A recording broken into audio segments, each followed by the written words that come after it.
I sort of practiced calling races off the television back in the day, and I wasn't very good at it at all. At that time I was calling the greyhounds at Appin Way. Ray Hadley was getting more involved in rugby league at the time, and there was a vacancy, and he suggested I carry on calling the greyhounds at Appin Way. But when I got the opportunity to go to Singapore in 2001, part of the job was that I had to be able to call a race, and I sort of had to bluff my way in a little bit. When HR rang me, they said, "Have you called races before?" And I said, well, yes. They were hinting at, had you called the thoroughbred gallops before? I didn't say no. Lucky enough, managed to get the job and was there for 10 years, and they were 10 great years. Top spin racing away from the Panasonic Grungy Mile, and he wins by a length. Always very nervous before an event, but after you've been doing it for so long, you know, it just becomes second nature. But I guess if you don't get a little bit nervous in the kind of job that we do, then you're not in it for the passion. Certainly those nerves are gone fairly quickly thereafter, and then you just get into what you've got to do. And I guess if you think you know your subject, it makes it a whole lot easier. Top spin is back. I'd have to say my fondest memory of racing here in Australia was here at Eagle Farm. In fact, I was standing just on the outside fence back in 1995 to watch the great Rough Habit have his last start here in Australia.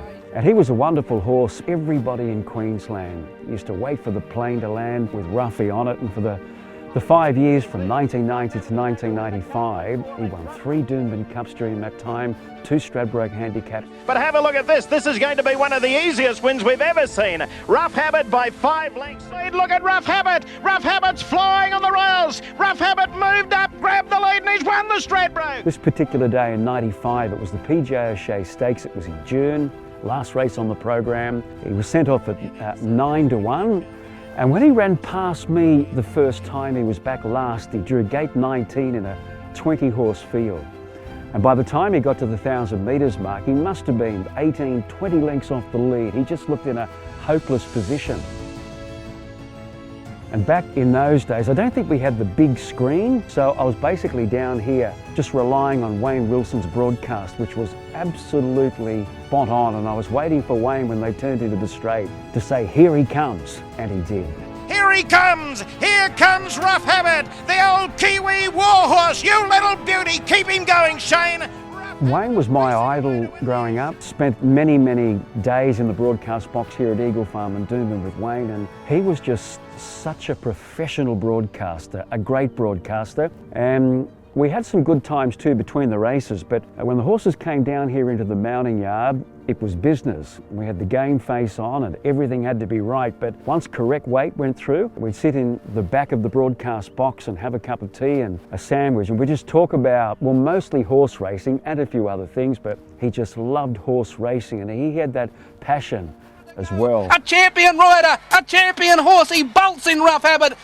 Bernie and I have a great working relationship, we really do. We seem to be very relaxed, and I know what I can say and what I can't say, and vice versa. And I'm hoping she bounces. So happy to see that horse win. Absolutely. Hopefully she does the same.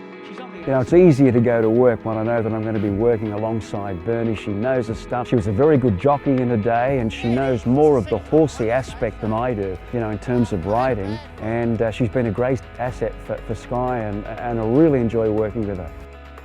I was really lucky to get an opportunity back in 2010 to come back to Australia and work for Sky Racing World. That was a great opportunity, but that was sort of in the studio late at night and early hours of the morning. But having the opportunity to come back to Brisbane and go to the races, to actually, you know, go to Eagle Farm, Doomben, Ipswich, and a lot of the country places that I've been lucky enough to sort of visit is what it's all about for me. Getting out amongst it all, watching the horses and the trainers, the jockeys, the backlers, rubbing shoulders with the people that work so hard with the horses and see such majestic animals on the track. And I'm really grateful that Sky has been able to give me that opportunity to do that.